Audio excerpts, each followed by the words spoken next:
It's time for Milberger's Gardening South Texas, live from Milberger's Landscaping and Nursery at 1604 in Bulverde Road. During the next 2 hours, our experts will help you with your gardening questions when you call 210-308-8867. That's 210-308-8867. Or come by Milberger's during the show and have your question answered in person. And now it's time for Milberger's Gardening South Texas on 9:30 a.m. The Answer. Good afternoon, everybody. Welcome to Milberger's Gardening South Texas on 9:30 a.m. The Answer. Alex Escobar with Dr. Calvin Finch and Mark Peterson. We'd love to hear from you. Phone line should be up and operational. Give us a call at 210-308-8867, 210-308-8867. We're here live at Milberger's. There should be no interruptions for the foreseeable future for us to be live here on the patio here at Milberger. So even if you're walking around listening to us, you have any questions, come on up to the patio. Do our best to get your questions answered. Well, in our article on today concerns bugs. The rain came and it's been, the aquifer has gone up. Plants are I was going to producing. say everything is wonderful, except The weeds and the bugs. They've been a little challenging. I guess we'd just soon put up with them as not have any rain. But so the article we talk about some of the bugs. There's a long list of them that are affecting us now, and the tomatoes are producing like mad, and of course those bugs have found those tomatoes. And the first one we talk about is a leaf-footed bug, which is I always think of them as related to a stink bug. yeah. I think they're the way they harvest their nutrients is pretty much the same as a stink bug. And of course, if the gardeners out there or insect experts out there have any information, feel free to call us. Our phone's working, you say? Yes, phone's working. 210-308-8867. But I believe, and Mark, you can correct me too if I'm wrong, I believe that the leaf-footed bugs and a lot of the stink bugs, the way they collect their nutrients is they inject some of their digestive juices into the plants, particularly tomatoes and peaches, and then they pull it back out after that stew that they've created and pull it back out. Yeah, they're making a milkshake. Yeah. or a vomit shake. How about that? Yeah, and then they're sucking it back up. And they have a long proboscis, and they stick it in. So a lot of times you look at this beautiful piece of fruit, and then you turn it over, and there's this big brown spot. And that's where it's gone in and liquefied the fruit. Well, one of the things, you don't... I've had a lot of the leaf-footed bugs. I don't really spray my tomatoes to protect to move insects, but they don't seem to affect the taste of the tomatoes. But where we really had an effect on the taste was the blackberries. A lot of they'll get thick on blackberries too, and you can quite often you can taste the fact that they've been there, and it's not usually a pleasant taste. But in the past I've had good luck, especially on peaches, with controlling insects, including leaf-footed bugs, with malathion, which is, of course, a manufactured pesticide and insecticide. And if you spray it, you have to follow the rules, and you have a certain limitation depending on the product you use when you can harvest and use the fruit. But in the article too, we talk about the one of the effective ways to control, organic ways to control leaf-footed bugs is, which we've discussed in past years, is the use of those miniature vacuum cleaners. Yeah, those vacuums you may use in the car to vac up the...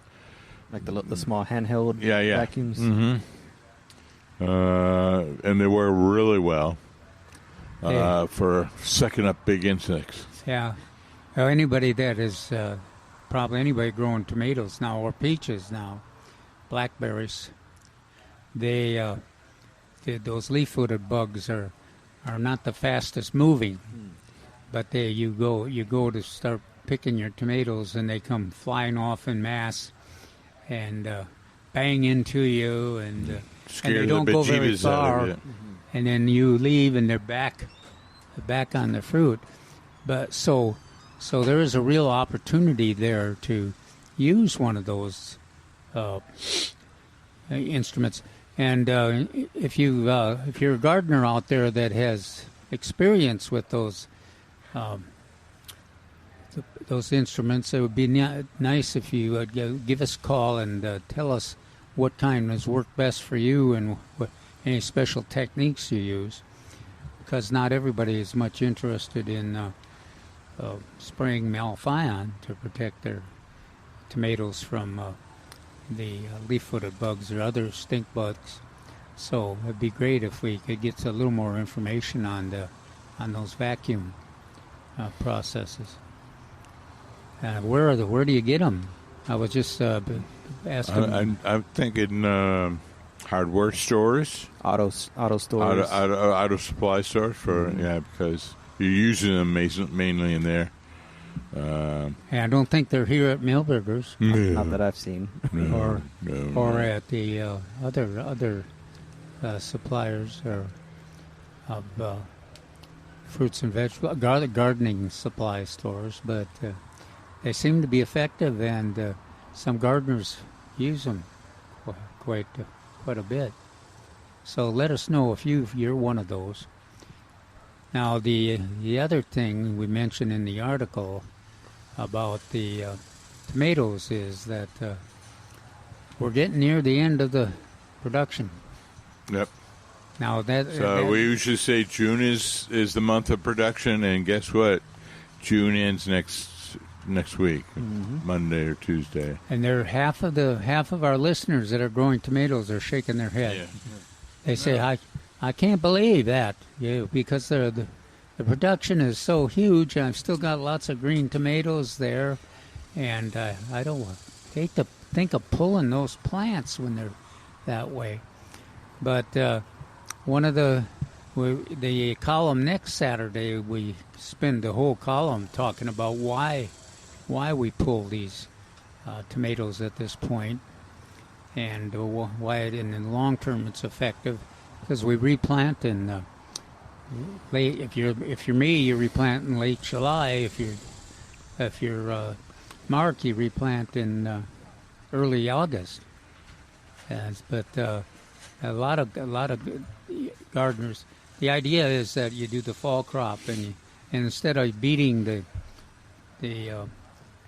heat, you're trying to beat the cold. Yeah, you're trying to get the production. Use some of the same varieties, selections, semi-determinate and determinate selections. The rodeo tomatoes, they generally work just as well in the spring and in the fall. So that's part of the process. But now, in terms of the bugs, those leaf-footed bugs, the plants are loaded with tomatoes. We were kind of nervous, weren't we, in the beginning? What was it? The weather was. The weather was erratic once again, like the past couple of years, and we were kind of worried about that. That it was hot and then cold, and then the rain came. I thought you were going to say on the tomatoes they're loaded with fruit and loaded with spider mites. Actually, I haven't gotten any reports on spider mites yet. That is typically at this time of the year is the reason. It's one of the motivations to pull the plants is because the spider mites show up in the heat. But as far as I know, there haven't been a lot.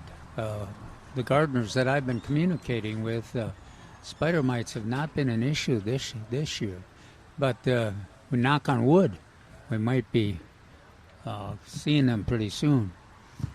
Now, speaking of the reports, who do you think from the far past who was a big vegetable producer and a gardener and also a media person?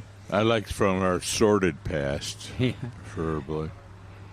Also, he's famous for his relationship with the lettuce, the receding lettuce. Steve Brown called to give a tomato report. He wanted to let us know what his opinion of the pole big was. It took him quite a while, conversation, because he spent a lot of time saying how wonderful the tycoons were this year, and also, as always,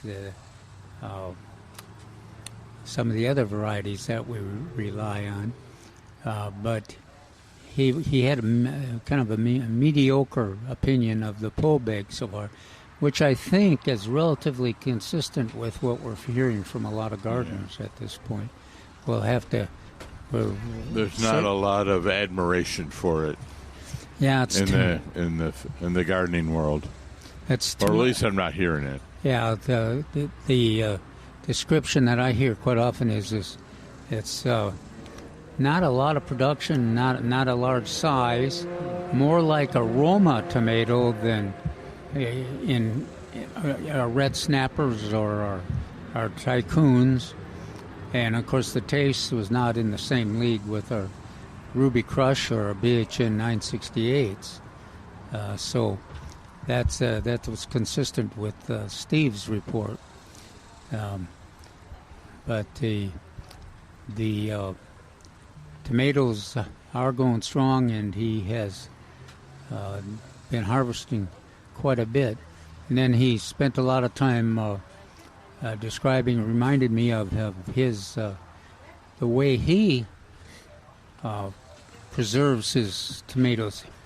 What I've been doing now, I'm overwhelmed by production, and my neighbors, the gates suddenly are all shut, and nobody seems to. You can't wander over and deposit vegetables? I guess I could, but I don't. But the and so I've been kind of ignoring them. But what Steve does, he freezes them, and he sticks them in some boiling water, and then peels them, and then puts them in the freezer, and then uses them. He says he can use them all the way up to next year when the production starts, and he uses them for his recipes and lots of seasoning and Italian foods, just like I'm sure a lot of other gardeners are doing. So if you've got that's another thing that we could be interested in knowing.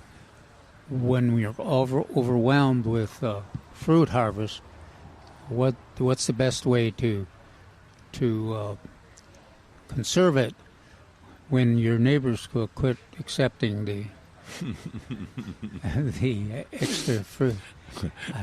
I've got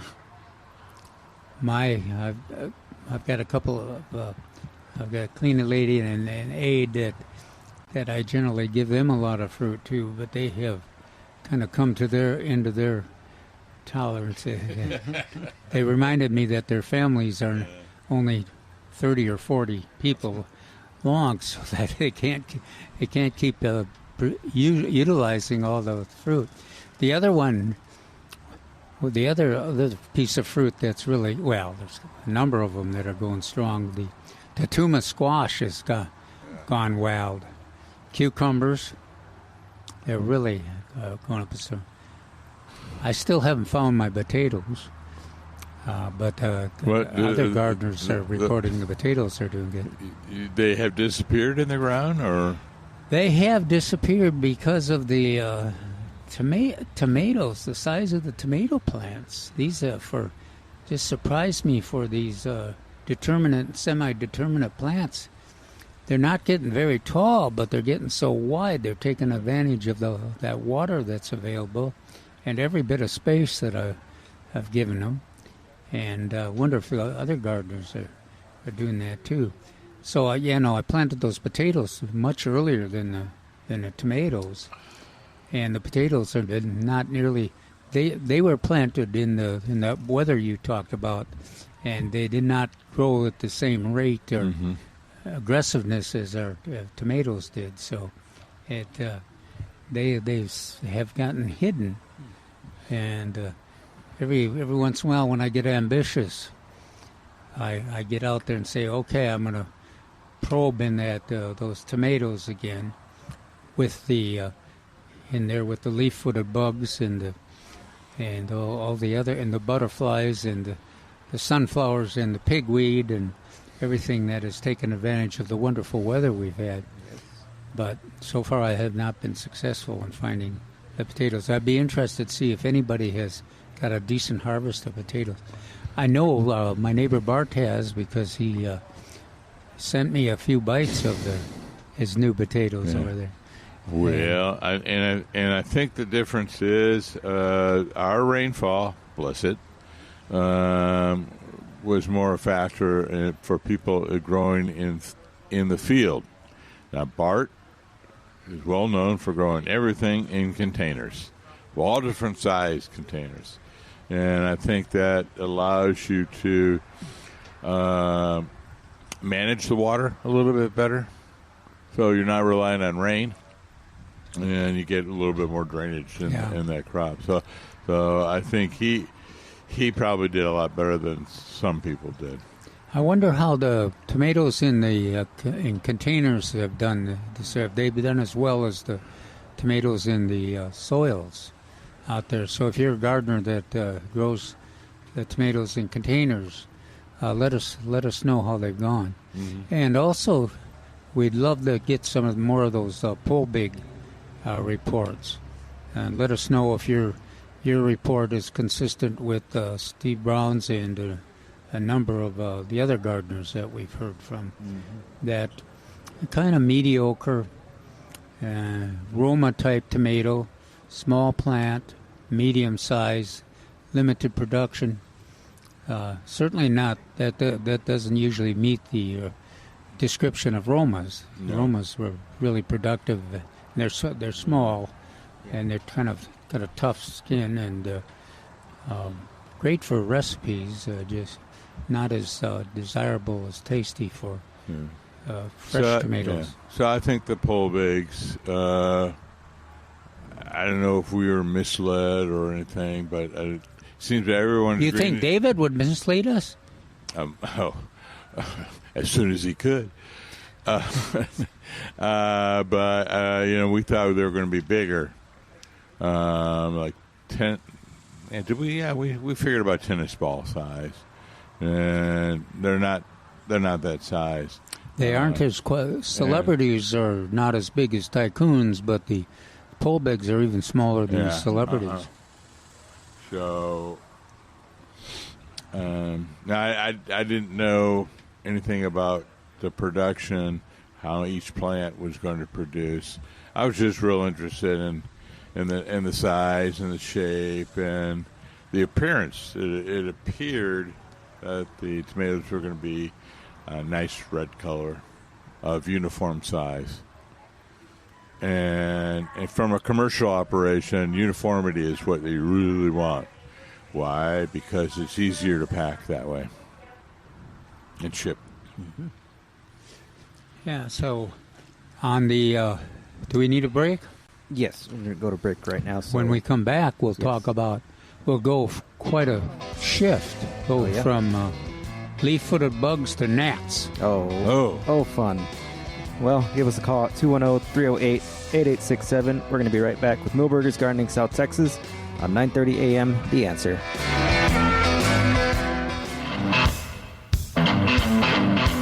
Welcome back to Milberger's Gardening South Texas on 9:30 a.m. The Answer. Give us a call at 210-308-8867, 210-308-8867. As Calvin said, we're moving from, what was it called, leaf-footed bugs? Leaf-footed bugs. And now we're discussing gnats. Yeah, unless you want to bring up any of the sale items. Or I think that we still have a big sale going on. We have big sales going on. Some big ones right now are Knockout and Drift Roses. They're on sale. Let me get to them. There we go. Double and single red Knockout and Drift Roses. And a number 3, regularly $34.99, on sale for $24.88. Now, I noticed, too, there's still... Well, I was told by one of the staff people that there was still porterweed available. I haven't spotted it where it was last Saturday. There was some available. I haven't spotted it to the new one. There's the tropical milkweed. Yes. Yeah, they're usually around by that second tree, and I don't see them as well either. I did see a customer, a gardener, with one in his container. Oh. Well, maybe he got the last one, or they're hiding. Susan knows. She's going to go find him. I'll bet. Oh. She's got her search eyes. Scout out there. The fabulous staff is on the march. Okay. Well, lift one up. Oh, we sure do. We got it. There it is. Just the one. One left. Just one left. Gosh, I hope we get some more of the... This is the blue, which is a very attractive flowers, and the pollinators like them. But the ones that I really like the best, and I think the pollinators like the best, are those dwarf red. Mm-hmm. Gosh, the flowers. It's a weird plant, but the flowers are attractive, and you just get covered with bees and butterflies. It's an unusual plant. You might want to talk about that. That flower stem is very long, and then it has like little flowers all the way down it, almost like pockets of nectar that insects feed on. Yeah. Well, when they first introduced them to our garden market, there were 7 or 8 different colors and sizes. Uh-huh. Some of them were like 6 foot tall, and they had light blue flowers. They had pinks. Mm-hmm. And now I think most nurseries are kind of concentrating on the blue dwarf and the red dwarf, which are a little easier to manage and seem to be the favorites. They're kind of sensitive to cold, but they're very sensitive to cold. Our gardener, our monarch expert, and area school teacher Lulu said that they're relatively easy to protect from the winter if you've got a greenhouse or similar structure. And I followed her advice, and sure enough, most of mine made it through the winter and are out there blooming up a storm now and starting to attract the butterflies and the bees and the hummingbirds. The queen butterflies are en masse now out there in my yard. We haven't seen any here yet, though, have we? Mm-hmm. I was talking to Mary, the staff person that manages the certified butterfly guide, and then she didn't see any. She's seen lots of other species. We've seen some fritillaries, lots of sulfurs, and the whites, and then those red admirals, bordered patches. So they're moving in. I suspect we'll see them this weekend. I think I've seen more butterflies in the my neighborhood, than any other time. I think we're reaching the crescendo. Now, a lot of gardeners, if they've just started to get interested in butterflies, have identified the queens as monarchs. Mm-hmm. But they're closely related, but they're they're not monarch butterflies. The queens do not migrate. They've got a different wing pattern. But they do insist on only laying their eggs on milkweed. So they're glad to see the monarchs Have moved on. moving north, because it just opens up all the available milkweed for the queen butterflies. And they utilize those same nectar plants as the monarchs do, and almost as attractive as the monarchs. So there, you can expect them, and then we'll be helping folks identify the caterpillars too. The caterpillars look a lot alike, but they're a little different. No. In fact, you mentioned a book. I didn't. I always said somebody should write a book on the caterpillars, and I think we mentioned that for holiday gifts. And I still have to get one, but I think everyone should get that book that identifies the butterflies via their caterpillars. Yeah, because for years we've done a very good job of improving our knowledge of identifying the butterflies, but then we see caterpillars out there, don't know which. We suspect there may be the caterpillars related to the butterflies that we see, but it's not always the case. There's lots of caterpillars that we hadn't been able to identify. But now that several books are available and people are concentrating some time on that, we're learning a lot, and we can tell a difference relatively easily, to tell a difference between the queen butterfly and the monarch butterfly caterpillars. Lulu does a good job of doing that. We'll probably encourage her to give us a call and tell us about the difference. They should be hatching. The first of those queen butterflies should be hatching soon. Hey, Alex. Yes. You did say the phones are working, right? Phones are working. Phones are working. Okay. And that number's 210-308-8867. And it's been a while since we've heard from. So call in and we'll put your name on the tote board. Yeah. I'm beginning to... It's a fundraising event. Yeah. For Mark and Alex's retirement fund. But we would like to hear on tomato reports. I think we got enough rain reports, right? It's wet. Rain reports. Rain reports, and there's no more rain predicted for foreseeable future. Yeah. I think James and Guadalupe counties had seen enough rain. He's all half his fields in water.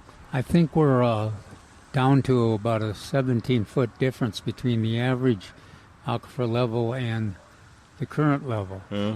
But it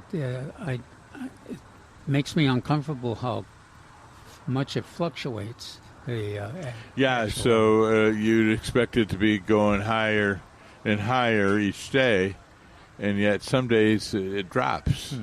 And I can't figure out why, other than people are actually watering when they don't need to. But then again, that's me. Former conservation planner out of the San Antonio water system. I'm one of those that waters. Yeah, but I'm a former conservation director. He's a director too, but no, you water your vegetables and my flowers. Flowers. I've got lots and lots of container flowers. I'm not saying anything against lawns. I don't water lawns. Well, I guess I am. Yeah. In terms of those flowers, if you want to see what flowers are worthy of being watered, you just have to come to Milberger's. I mean, they're spectacular. Some of them are on sale, but we're looking out there at the zinnias and the vincas. Yep. Oh, gosh. And then the begonias over there.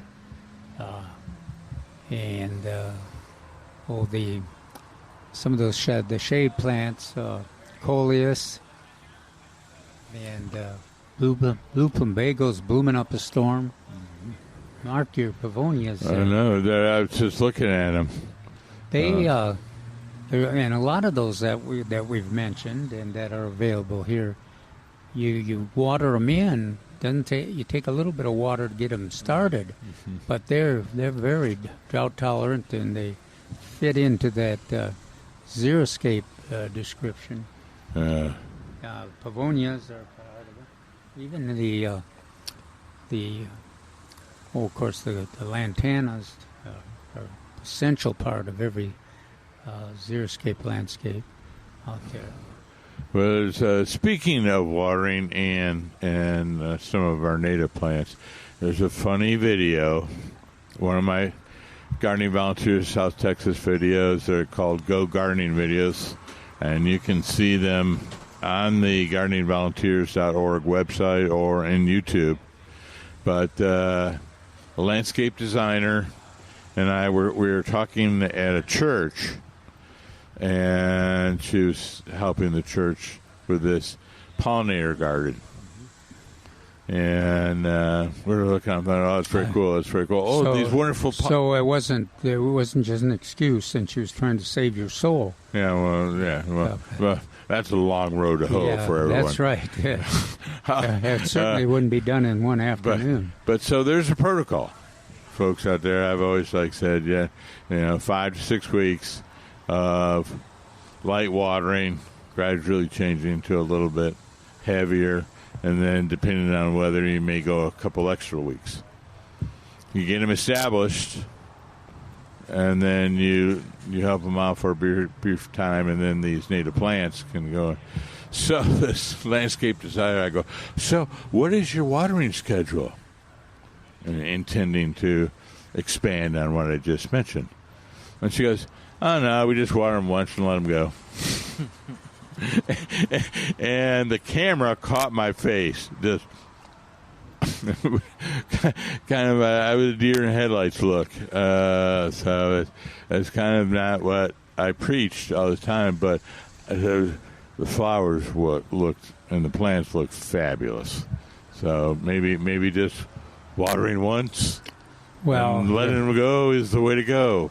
I'm not going to suggest that, folks. Well, but you and I, we've been involved in a lot of research concerning that, conserving water and having acceptable turf grass and other kind of plants. And if you got 6 inches of soil, we found that even the grasses that we grow, the San Augustine grass, the zoysia grass and the Bermuda grass, they can survive quite a bit. Mm-hmm. Now, Bermuda and zoysia, of course, can go dormant and survive for a number of weeks without rain. We generally talk about 3 weeks for San Augustine. Yep. But and then the feature for St. Augustine, the unique feature or kind of the bad one for them is, so they'll go 3 weeks, some extra days, and then they die. They drop off the edge. Whereas the Bermuda and the zoysia, they're smarter. They'll go dormant and then wait for the rains or water to reappear. Well, we certainly were taught the capabilities of the Bermuda grass when it gets some rain, because we went from how do we resurrect the Bermuda grass lawn to how do we keep the Bermuda from taking over our whole landscape. And we spent a whole article talking about the herbicides that you can use to control. There's lots of herbicides that are effective to control Bermuda grass. Particularly in the vegetable garden and places, flower gardens too. And then another one that I've noticed, I'm trying to keep my rose bed weed. Well, it's not fair to say weed-free. No chance that I'm going to keep it weed-free, but keep the roses the dominant plant in there. The other one that is really responding is our the one that has the nutlets. Oh, the nutcratch or nutsedge. Nutsedge. Yeah. And that plant is another weed that has been prospering in this current conditions that we have. And there's a couple of products that are very effective in that. One of them is Sedgehammer, which you can spray. You spray directly over the top of flowers and shrubs and even the rose garden, and onto that nutsedge. And within a week, it starts showing the response. And then in 3 weeks, it's most of it is dead. It's an amazing, that Sedgehammer is an amazing product. It's available here at Milberger's, too. Yep. Very simple instructions, pretty demanding instructions. It says you mix the active ingredient in the container they give you in 1 gallon of water, and you spray it until it's all gone on the nutsedge, and then expect it to kill it without hurting the plants. Now that is not. It's harder to control that nutsedge in a vegetable garden than it is the grasses, because there are a number of the grass control products that are labeled for the vegetable garden, whereas as far as I know, the nutsedge is not. There's not a product that's labeled in the vegetable garden for it. So it's one of those things that you have to think about doing a lot of weed pulling. Yeah. There was a post on my Facebook, Book of Faces, this past week. A woman, she wanted to convert her lawn because it was inundated with horse herb and Bermuda, and she wanted to get rid of the Bermuda and convert her yard to other plants and the horse herb as well. I, of course, said my recommendation: pray. Other people had other ideas. Some people had the solarization and then the sheet mulch, and I went, wait a minute, no, we got this wonderful horse herb. I don't want to kill the wonderful horse herb. All I want to do is get rid of the Bermuda.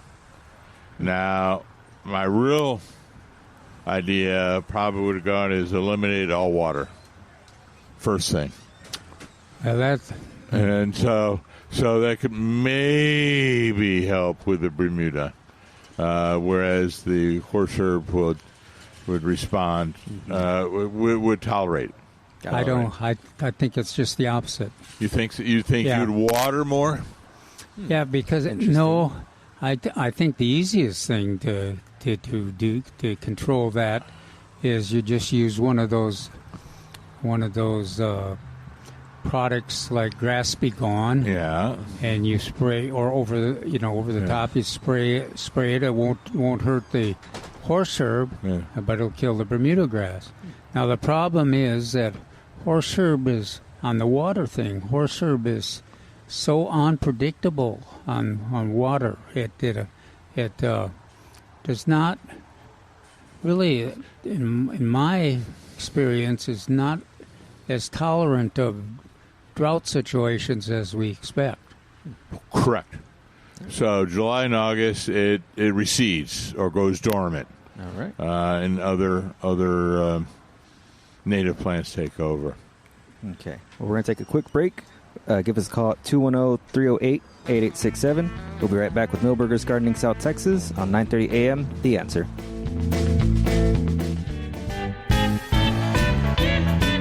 Welcome back to Milberger's Gardening South Texas on 9:30 a.m. The Answer. Give us a call at 210-308-8867, 210-308-8867. I just got to say, it is hot out here. It's going to stay hot for the next couple of months.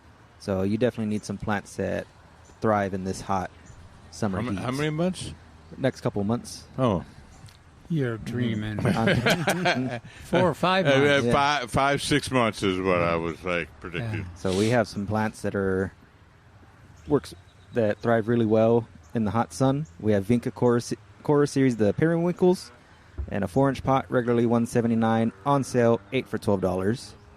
We also have bougainvilleas on sale, all sizes, now 25% off, and they love the hot summer sun. Gosh, yeah, they need that. Mm-hmm. Yeah, we earlier in the spring we had gardeners that were saying, well, their bougainvillea wasn't performing the way they expected, so they were putting it in more and more shade. And as Mark and I had to say, hey, wait a minute now. This is a plant that prospers in full sun and does not prosper if you keep the soil soggy. Right. You need to let the soil dry between watering. And then another characteristic is that it needs to be root bound to get a good bloom for it. So when you do your films, I guess if you're dealing with native plants, you don't run into bougainvillea a lot, but they're so spectacular and showy in full sun that it must be in even those kind of landscapes. Oh, yeah. It depends on the landscape, and we, as a committee, choose different types of landscapes. We kind of veer towards the native landscape, native pollinator landscape, because it's also quite drought resistant. So that's our major sponsors, are the Edwards Aquifer Authority and the Trinity Glen Rose and San Antonio Water System. So we try to promote xeriscape and drought tolerant plants as much as possible. But bougainvillea is a great example. It's not necessarily a native, but a drought tolerant plant it is. So, in fact, it likes to be abused a little bit, restrained. But it's when you ask its definition of abuse, it's not that, and it's also consistent with the way one of the treatments I mentioned gnats. Mm-hmm. Of course, it's kind of a strange transition. Mark talking about these exciting concepts like xeriscape landscapes and bougainvilleas fitting into native landscapes, and I'm talking about those pesky little gnats. And one of the ways you control them is that the containers in your house, you let them dry out in between the waterings. That's one of the things, because that's where they breed. The other thing that, gosh, I've never been subjected to this kind of abuse from those gnats that like this year. They just, if you've got a huge tomato crop like a lot of us gardeners have had, and you put them on your counter, that the gnats love it. That's a good place for them. Or if you have a container that you put things that are going into your compost pile, like the remnants of the tomatoes or the peelings from your oranges or your peach pits and things. That's another place that the gnats reproduce and produce. But they don't bite you. But they're annoying.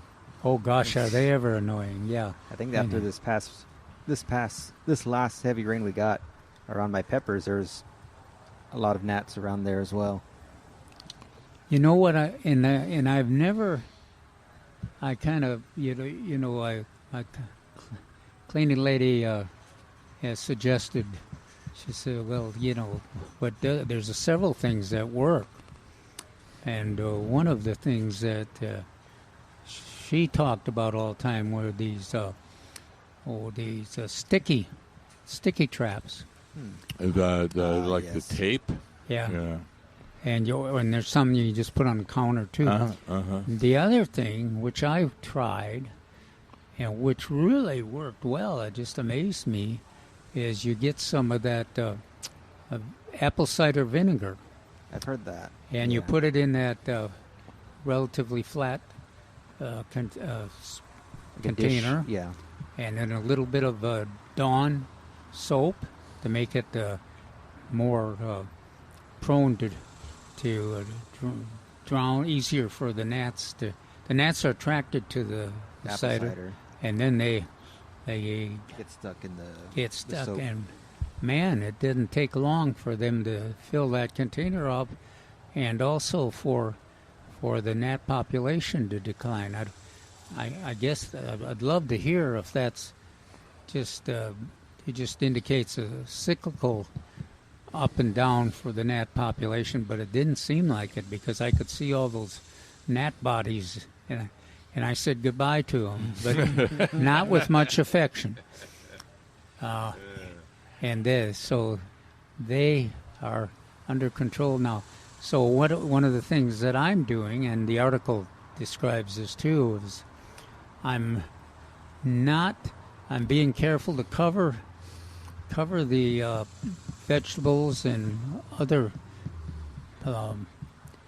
remnants or products on my counters.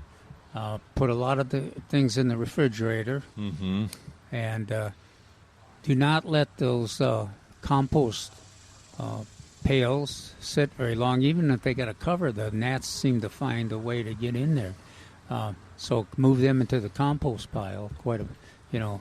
Every day is best, but every couple days works too. So that contributed to that population being under control. And it'd be interesting to hear of what other folks are doing. I know that a lot of gardeners, and even you don't have to be a gardener to be subjected to that gnat population. And if there's any other techniques, or if you've had the same experience with that apple cider, and it's got a nice fragrance to it too. And I especially appreciate it now that it has helped me with it's a close ally in my gnat control. And an organic control too. So that's for anybody that wants all the details. It's in the column in the Express News today, and it lists, in addition to the leaf-footed bugs, then the gnats are covered as the next topic. So you could use the apple cider vinegar and maybe crush up a little cinnamon or burn a cinnamon camel, and it could be Christmas in July. If you, starting Wednesday, I don't know July 1st. I had such success with controlling them with just the apple cider vinegar and a little bit of the Dawn soap that I'm not going to mess with the formula at all. I went from being overwhelmed. I thought I was going to have to go to the psychiatrist, or at least my neighbor who's a counselor, Yeah. Shaking the head. What's your problem, gardener? Gnats. Gnats are getting me. But there are more than one species of gnats, but they basically have the same characteristics and and there's lots of do-it-yourself treatments. Yes. Gavin mentioned one in plants containers. A lot of people use the DE, diatomaceous earth, on the tops. Other people have used a little bit of orange oil. Well, hopefully some people listening have some other Well, home there remedies. you go. It's a lovely segue. Yeah, call in with your DIY. So we still have an hour in our show. 210-308-8867. We love to hear from you. We'll be right back with Milberger's Gardening South Texas on 9:30 a.m. The Answer. We're back with Milberger's Gardening South Texas, live from Milberger's Landscaping and Nursery at 1604 in Bulverde Road. Come out to visit or call us at 210-308-8867. That's 210-308-8867. And now back to Milberger's Gardening South Texas on 930 AM The Answer. Welcome back to Milberger's Gardening South Texas on 930 AM The Answer. Alex Escobar with Dr. Calvin Finch and Mark Peterson. Phone lines have been very quiet, so give us a call at 210-308-8867, 210-308-8867. Eerily quiet. Too quiet, some might say. Too quiet. Another bug in the article that we talk about are the squash vine borers, and that's I talk about them because I love replacing the summer squash plants with the tatuma, because the vine borers, they in this area just devastate the production of summer squash. I mean, in the old days we used to spray every week the growing point of the summer squash, and we had some pesticides that were Thank you. pretty potent and effective, relatively effective. But now it's a little harder, and it's much easier, I find, to go ahead and just use tatuma squash, Mexican squash, rather than the regular summer squash, because the borers do not seem to, and it's not 100%. That's not a plant that they devastate or in production. All you have to do is grow it. We've been bragging about the tomatoes, how they responded to the rain and the improvement in the weather. The tatuma squash is, I think it's probably crossed over two of my neighbors already. It shoots out there, and about every 10 feet there'll be a tatuma squash, and a lot of gardeners like to harvest them when they're softball size. Yeah, that's what I like to do. Yeah. But I found that they do fine, even volleyball size.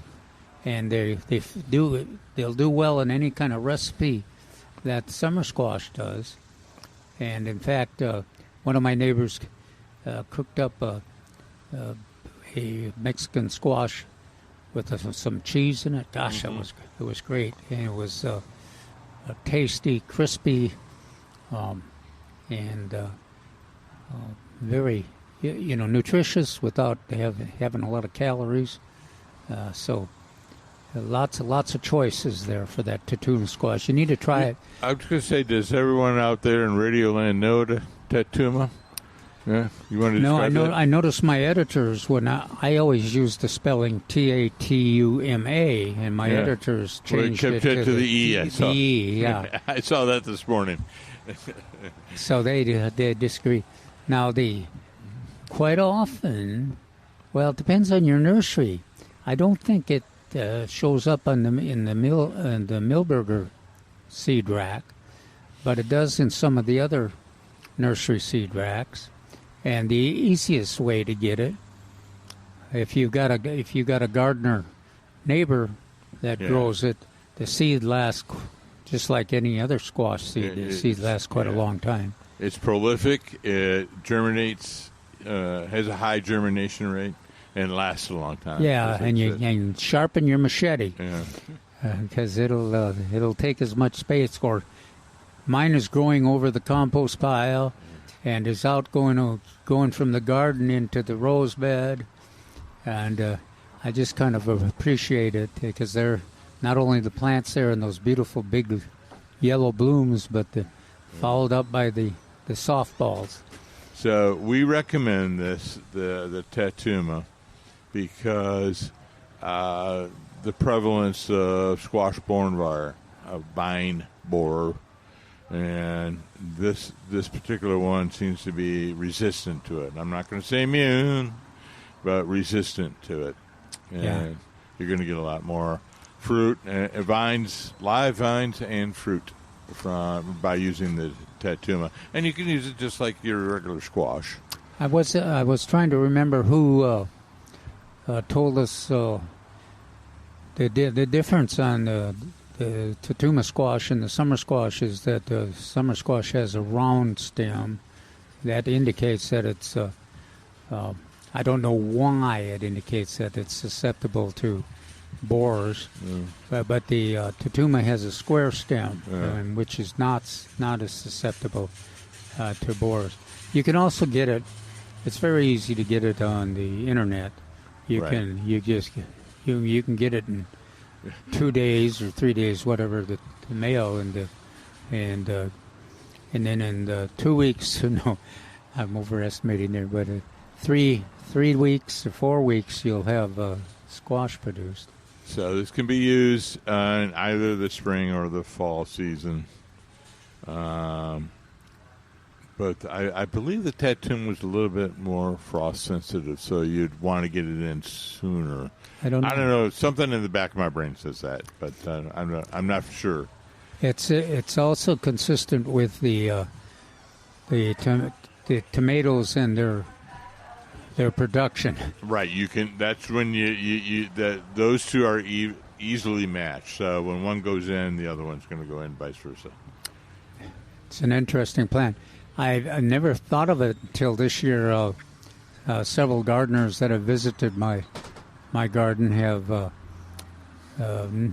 noted the fruit, but they also have brought up those attractive blooms, and the fact that it's that growth pattern is just fascinating because it takes a.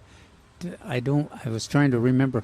Well, I guess I did prepare the soil in the bed there with my usual 10 cups of 1959. Is that in your sale? I guess it's on the list anyway. It's available here at Milberger's. 1959 fertilizer, 10 cups per 100 feet of bed. Square feet, yep. And then if you can 2 inches of compost every year really makes a difference, because we live in one big compost pile here. Organic material does not last a long time. It decomposes quickly. So if you can keep adding it to your gardening soil, you really get much better production from your garden, and makes your fertilizer more efficient. Now, Mark, why do you and I get so excited about that 1959? Besides the fact that it's a 19% nitrogen. Well, it's because that 19% nitrogen is split evenly between slow release and quick release, fast release. And it does a wonderful job of getting the nitrogen out when you need it, and then it has that reserve slow release nitrogen for over a longer period of time. And you can use it in so many different ways.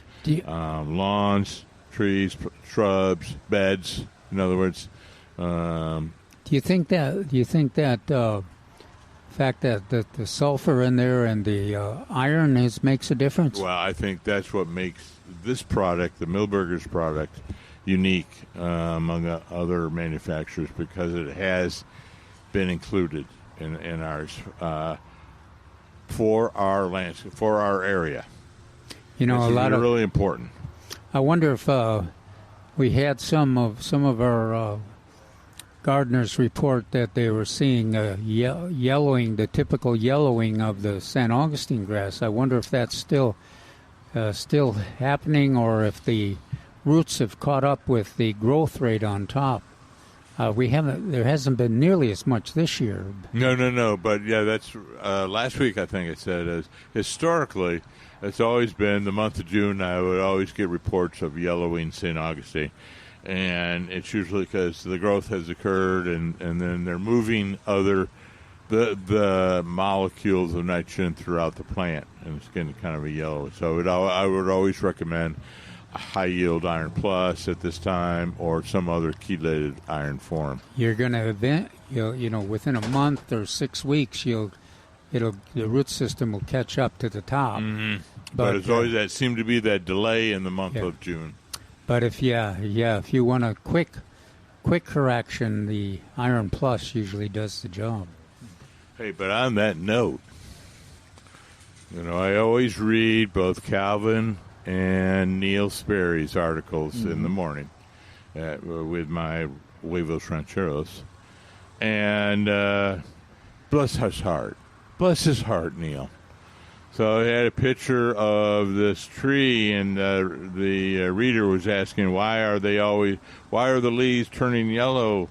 And Neil goes on, it's probably the drought. Now, they have a picture of the leaves in the newspaper. You want to tell me what tree that's from, that leaf? What's that look like? Isn't that, it kind of looks like that leaf that's on the flag of our neighbors to the north?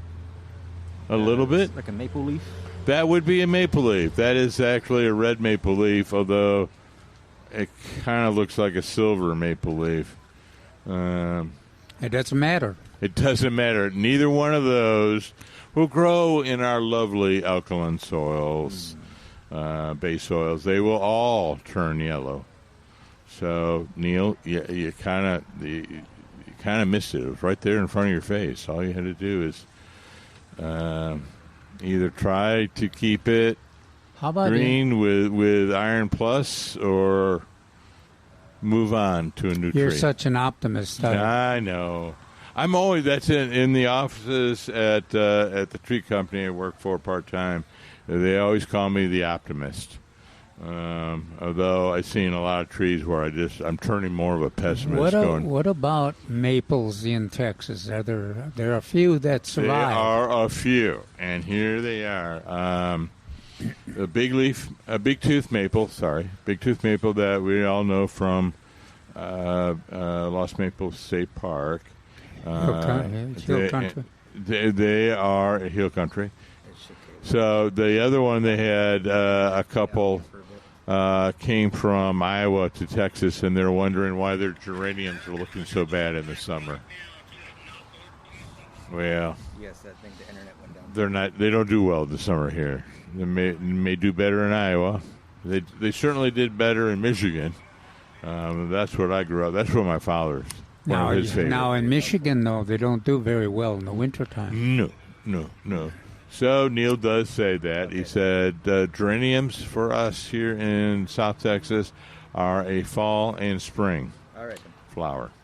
What's the report? What's the report? Right. It looks like we got disconnected from the internet for a bit here, so we're off the air for a while. Apologize for that, everybody listening.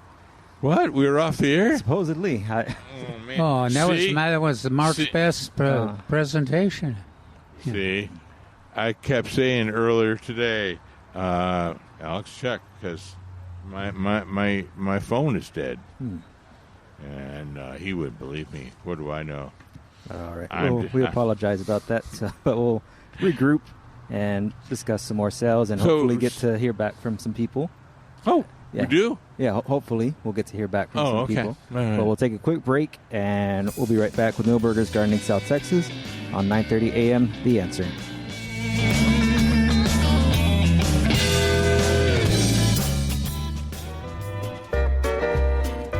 Welcome back to Milberger's Gardening South Texas on 9:30 a.m. The Answer. We hope all issues are resolved. Give us a call at 210-308-8867, 210-308-8867. Are you sure? I sure hope so. Well, no, you have to be more optimistic. I've always been optimistic. Oh, okay. I'm saying the heat's going to go away quicker than what it's usually. Yeah, you said 2 months, and I'm like, oh. I said a couple. I didn't say 2 exactly. Well, you said a couple, yes. That is a couple correct. is usually 2, but... I said 6. Calvin said 5. I'm a little bit more sensitive to the heat. Anyway, what was I saying? Oh, yeah, we got it all on the radio, right? Yes. Talking about my geraniums or the couple from Iowa. We'll hold on that. We have a caller, 210-308-8867. We have James on the line. James, it's good to hear from you.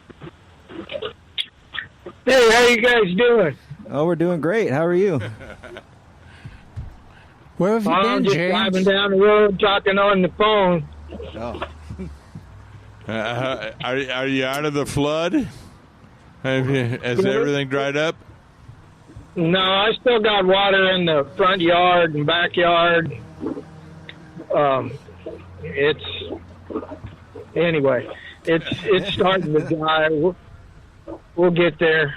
Yeah, it's a crop failure on the tomatoes. They stayed too wet and then they cracked, and there's really nothing out there that's worth harvesting. They're all going to get composted, so that'll be a good thing. Hey, have you guys tried, or have you heard, or you had any good luck with the spinosad soap on the red spider mites? Oh, on spider mites? No, I saw a couple of claims, but I have not tried it, and I have not heard any official response in terms of that it's recommended use. They're desperate for things for spider mites. There you go. That's what I was going to say. They're desperate, so they're trying anything. Well, in my article today, I mentioned that seaweed extract, but I didn't. I was careful not to overstate. You use it to prevent their breeding production, and it's not absolute, but it does slow down spider mite production. But so far, I haven't heard any positive reports about any kind of insecticide or miticide that does a great job on spider mites. Well, I've heard about the spinosad soap. I'm getting a spray rig set up for the tomatoes. It's you probably know what a gun jet sprayer is. Yeah. You probably used it on your peaches.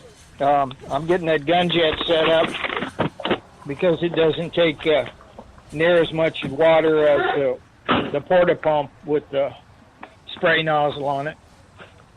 Well, that'll be good if you. I hope you keep us informed on how well it works. Yeah.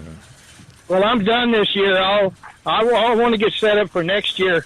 A quart will make 16 gallons, and I think my new gun jet 30L. Wow. And I'm working on a pump now. It's an old Briggs & Stratton 3-horse with PTO on it, and get that all going good for next year. And then I can get that Monterey spinosad by the gallon for about $119, $120 over at Adams Nursery Supply. Yeah. Now, it's very effective in other... I was trying to think of, Mark, we've recommended... It's usually used for beetles because it's a good organic method for those larger insects. When you say beetles, does that include the stink bugs and the leaf-footed bugs? No, it doesn't include it because those are bugs. Oh. Don't get me started on all the different orders. But anyway, it works well on those as well. Okay, well, gosh, yeah, that'll be wonderful if it does expand into the capability of dealing with spider mites. Now, James, I thought you said you're gonna. I caught the word soap. So you're gonna mix one of the spinosad soap mixtures, or just the spinosad spray? I'll try it both ways. I can get the Monterey spinosad at Adams Nursery Supply for $120 a gallon because we got an account over there. So we'll try it next year when they show up because you really got to get on them, man, or they'll wipe you out. Oh yeah. Hey, James, have you ever used the? We've had some gardeners talk about using these portable vacuum instruments to catch those leaf-footed bugs. Have you ever tried that? No, but they've got a trap out there. It's a pheromone trap. If you're really serious about it and getting them disappeared, you get your pheromone trap, and then you set it up with the pheromones, and it'll attract the leaf-footed insects into that trap. Is it an elaborate process? No, you just buy the trap and the pheromones and set it up, but it's not $1.98. It's about a $60-$70 outfit. So a lot of people don't, they'd rather live with them than spend that kind of money. Yeah. But they're out there. They're traps for the leaf-footed bugs, and they do have different pheromones. So you can get them if that's something that you want to do. Well, that's good. That's good information. Hopefully we'll get some gardeners out there that have tried that and can verify that it works well. Yeah, that's a good recommendation if they're beating you up pretty bad, and sometimes they'll just cover you up, like the peppers and the tomatoes if they're really bad that year.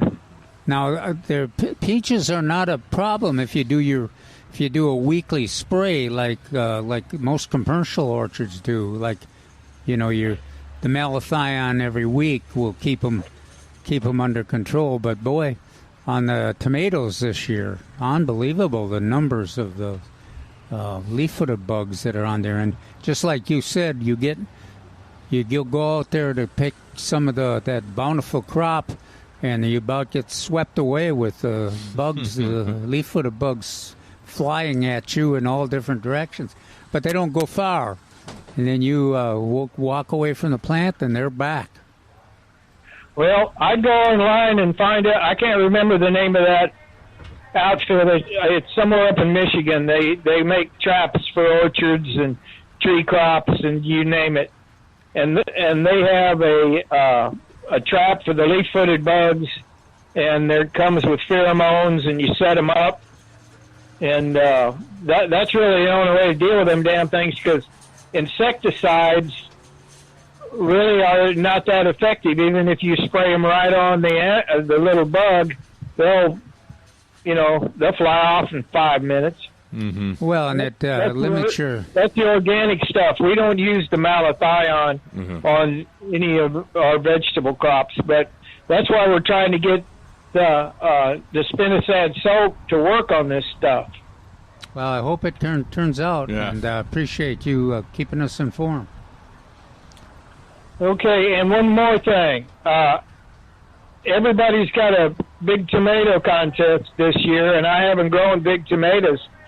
So you guys might want to go find a place to hide, because I'm starting to grow contest tomatoes next year. I'm getting my worm bed set up for the worm dirt and the leachates like Malcolm used to make. And I'm going to grow some 4 or 5 pound tomatoes. So I thought I'd let everybody know so they'd be forewarned. Uh-huh. Well, so scaring them off? Are you? Is that your plan? The plan is to win all the contests, collect all the prize money, and buy fertilizer. Is it, which one are you going to use, Cherokee Purple? Or? Oh, no. No, we'll probably go with Big Zack or one of the big contest tomatoes. All right, sounds good. We'll be looking forward to seeing it. Is Milberger going to have one next year? We haven't discussed it. We do have a new manager here, so I don't know. I guess some things could change, but certainly we didn't do any contests this year, and complications of the weather and all those things over the last few years. It was just as well for those reasons. Yeah, the production has been. Now this year, if we had a contest 2 weeks ago or last week, it would have been pretty spectacular because there's a lot of big fruit out there that's and well-formed fruit out there that would be admired by folks that came to look at the contest. Yeah, it's a lot of fun doing contest tomatoes. That's a whole different thing. Malcolm used to run. He'd take the water from his fish tanks and run it through his worm tank. Yeah, and that's where he got the liquids for his different fertilizers. And what he did at the bottom of that worm bed, it was about a 2,000-gallon worm bed. He put a layer of that lava rock, that red lava rock, on the bottom, and that makes some kind of magic when you run that water through there and get that leachates out. I don't know exactly what it does, but it's good. Yeah. A lot of the things that he did was magic. Yeah. Yeah, he was inspiring. Okay, so Malcolm would come to the right answer, but it would be a circuitous route. Yeah. And and I go, well, yeah, that's probably from the lava rocks, probably some hemates and some other real special little acids coming out and everything like that. But he said, yeah, I could have told you that. And he goes, well, I had to find out myself. I had to do it myself. The base liquid that he would use for his products was the leachates run through that worm bed. I was out there helping him do it one day, and that's pretty good stuff. Yeah. Oh yeah. Yeah. I'm always I always learned to people think I'm crazy, but because there's only one good use for a Big Red, and so I poured that out, all those simple sugars plus a cola. But I got the idea from Malcolm when Coca-Cola offered him all this waste Coca-Cola syrup. And Malcolm said, oh, yeah, sure. Well, it's a simple sugar idea, and you mix that in with various products, and it worked out very, very well. So I always go, yeah. Well, you could simple sugar. You know, you also heard people say molasses. Same type of operation. You could have used the Coke syrup for cleaning the aircraft carrier decks too. Oh, so. Sure. I got a couple of rusted mattocks and shovels that I'm planning on using the Coke to take all the rust off. It's got that phosphoric acid in it, man. It's like Ospo. There you go. All right, sounds good. Thank you. Use, the worm juice to get my monster tomatoes going next year. Good Lord willing. Good. As I said, Malcolm, praise be, he had a lot of great ideas. Oh, yeah. And he started us down the road of thinking outside the box is what I really appreciated. Well, and he was not arbitrary. Even, he was an advocate for organic techniques, but he also was quite accurate, and sometimes it took him a little while, as Mark says. But he got to that answer. Yeah. He was looking for accuracy too. Yeah, that's what I always appreciated with him too. Thank you, James. Okay, well, there's something in that lava sand, and it I agree. I hope it works for me. I do. Hopefully I think so. Good luck. We'll talk to you later. All right, thank you, James. All right, we're going to take one more break for today. Hopefully have time for another caller or two. 210-308-8867. We'll be right back with Milberger's Gardening South Texas on 9:30 a.m. The Answer.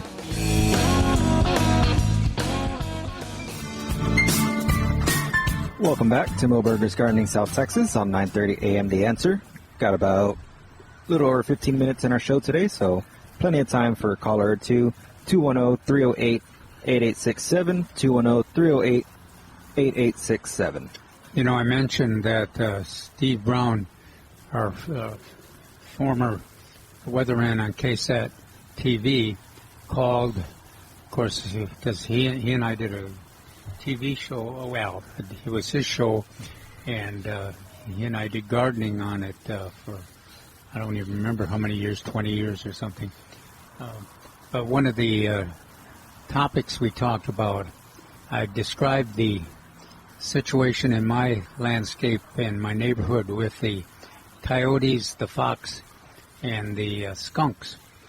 And he said that he didn't have any coyotes, but he had a fox that he developed a relationship with until his new wife thought that he was being overly affectionate with the fox, and she didn't like it.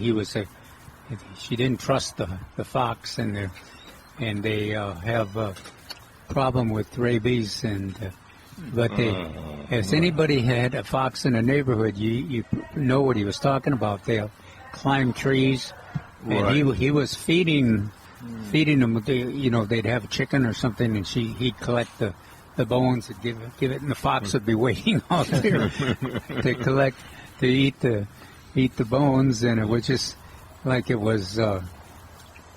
Like you and I, we've known each other for 2 days already now, and so this is the regular schedule on bringing me food, and he would just sit there and be tolerant and friendly with him.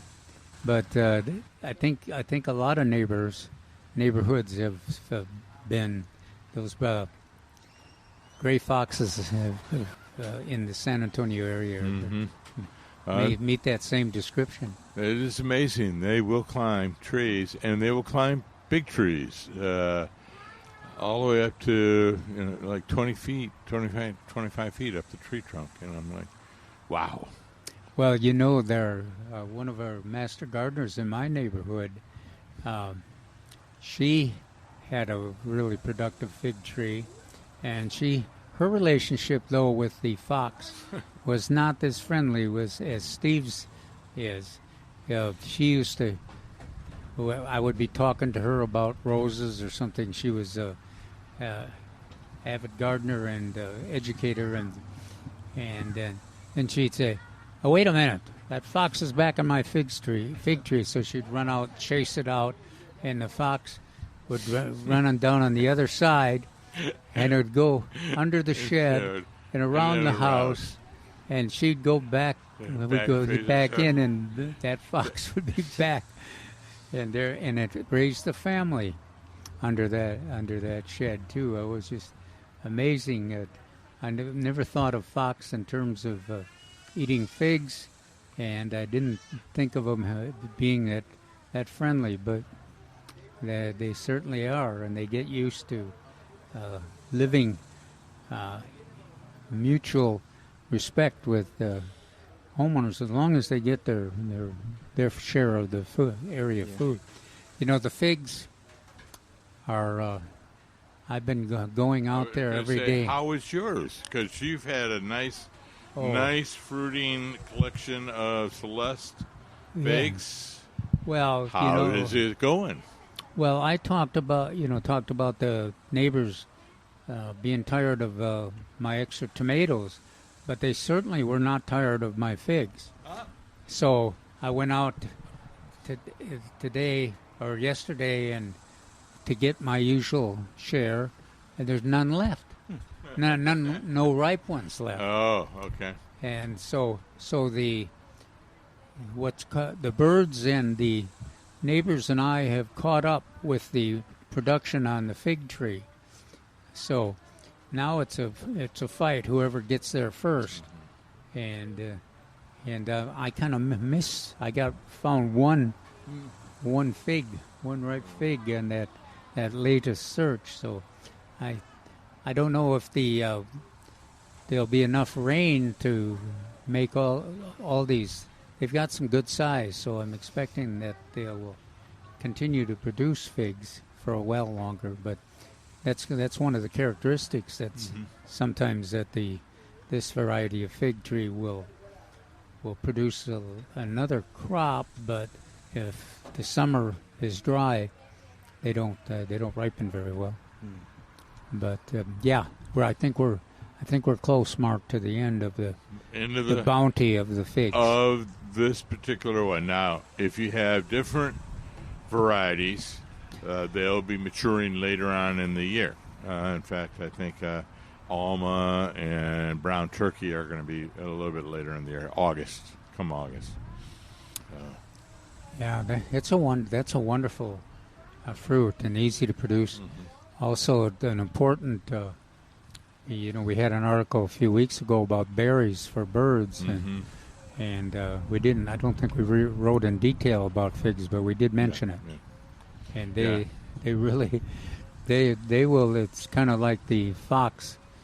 They'll get used to you sharing the fig tree with them, and there'll be cardinals in the tree, and there'll be mockingbirds, and English sparrows, and everything in there eating the figs along with the gardeners. So that reminds me, it's my big four for San Antonio: citrus of all kinds, pears. Now, these are not like Bartlett. These are cooking pears.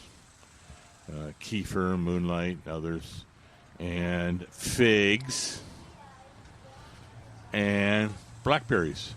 Yep. Those are my big four for growing fruit in San Antonio. When are the blackberries ripening? I don't have any left anymore. So. Yeah, they should be done. Yeah. They should be done.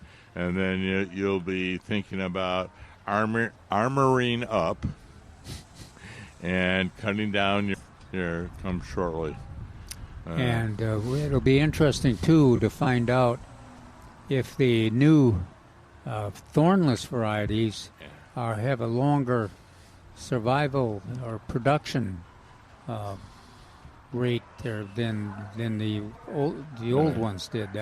I found I was all excited about the thornless because it is managing them is a big pain. So I was, in the past we had Natchez. And then I've been, last 2 months, I've been studying our selection here at Milberger's. And another one caught my eye. And I think it's related because it's Navajo. And they looked really good, really vigorous. And sometimes you got vigorous without fruit. These will look like they're vigorous with fruit. So I'm going to keep my eye on Navajo. Now, the problem with Natchez was that each year they got a little later and a little later in their production, and they kind of lost their relationship with the climate, so that they basically quit producing. Like if the Brazos or some of the other selections that we're used to, you can predict pretty closely when they're going to be ripe. But the thornless they had problems. They were later, and they did not deal with the weather as effectively as some of our more reliable, our long-term partners in terms of the blackberries. Alex. Yes. As God is my witness, did you think he said brothels instead of Brazos? I thought he said brothels. No, I heard Brazos. And the production was getting low. Brazos versus Brazos? Okay. Is there a difference? I think it's completely different. I was thinking of Roseboro, too. Yeah, I know. There's another one, too. But anyway, I thought he said brothels. But I knew brothels. And I'm like, what? I know you said Brazos. Okay. Anyway, enough frivolity. Well, what is the one? Is it the Kiowa that is the one with the thorns that is so effective? I think it was Brazos and Kiowa were our recommended one, and Natchez and Was it Rosenboro that had thornless, or was it just natural? Roseboro had thorns. Okay. Anyway, so bottom line, there are new varieties, new selections of blackberries that you should be investigating. We'll do our due diligence. We'll be looking at probably next March. Most of the time, early spring is when we're looking at them. You look like you know. Oh no, I was just thinking. I think I've seen some still producing, yeah, and seen some here at Milberger's for sale. Yeah. Some of the blackberries. Yeah. So we'll look at them again. We'll give you a report tomorrow. Another reason why to listen. Yes. And to give a phone call. Oh, absolutely. And we're inside 5 minutes. We still have some other plants that we have for sale we didn't get to. Oh, please. Yes. Let's get to those. We mentioned the periwinkles. They're on sale in a 4-inch pot, regularly $179. On sale, 8 for $12. We have caladiums, regularly $8.99. On sale, $6.44. And they are spectacular. Yes. Very showy in the shade through the summer. We have Southern Wax Myrtle at number 15, regularly $149.99. On sale, 30% off. And if the mild weather continues, they are another one of those berry producers. And do a pretty good job in the landscape, too. Absolutely. Vitex, also the Texas Lilac, in a number 3, regularly $34.99, now 30% off as well. I looked at our tree here; it's not blooming. My tree at my landscape is in full bloom right now. So they do go through phases. So they'll bloom, and that one will bloom again. Oh yes, a little bit later. Yeah, this one is much more spectacular in terms of the shape and the size. Yeah, it's a very nice plant. It's one of the biggest ones I know of. We have skullcaps for sale, both the pink and purple this time. Yes. And a number 1. They clarified it. Yes. All right. Pink and purple, regularly $9.99, on sale $6.88. Shade trees are on sale. Number 15 and number 30, starting at $169 to $329.99. I don't think there's sale, any maples 15% there, off. Maples? No, I don't think there's any maples. There could be. Some of the ones they include are live oaks, Monterey oaks, red oaks, elms, and more. So they might. And then last item is interior plants. They're starting at $4.99, on sale 15% off. Everything? All interior plants, so. Yeah, wow, that's in the greenhouse. Mm-hmm. If you have, a lot of gardeners have never gone in the greenhouse here. The greenhouse here is pretty spectacular. Phalaenopsis orchids and every kind of interior plant that you can think of. I'm not much of an interior plant person, but a lot of gardeners are, and they always make great gifts for like Father's Day and more holidays that will as the summer progresses. So, yeah, it's worth a visit just to see what's here, and then you can keep it in mind, even if you decide, well, it's not anything I want right now, but yes, it will be. It'll be something I'll want a little later for Thanksgiving or for Christmas or whatever. Yeah, that's all the items we have. It's got about 2 minutes left in the show. There was no other fertilizer, no Osmocote. Nothing. I know last week we had Osmocote on Yeah. sale. We had Osmocote, yeah. But no fertilizers or anything listed for this week. Other. Not even the... Well, I mean, we have it available here, but it's not listed on it's not listed on the that, sale items. It is for sale, not on sale. Yes, the 1959 Milberger's Premium Lawn. That is correct. Fertilizer. And in addition, Osmocote is my favorite plant for containers. I mean, my favorite fertilizer for containers. And there's several choices and a lot of different sizes. Mm-hmm. But there's also some different choices of fertilizers.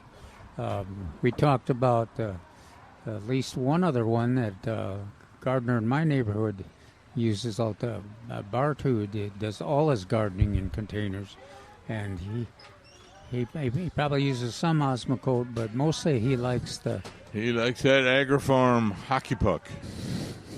That's what I used to call it. Yeah. Agriform tablets, and they come in different shapes. And, Not different sizes, same shape. and he, well, of course, his garden shows that it works. And he also thinks says it's much less expensive than Osmocote. All right. We appreciate you listening to the Saturday's Milberger's Gardening South Texas on 9:30 a.m. The Answer. Alex Escobar with Dr. Calvin Finch and Mark Peterson. We'll be back live tomorrow at noon. We'll see you then.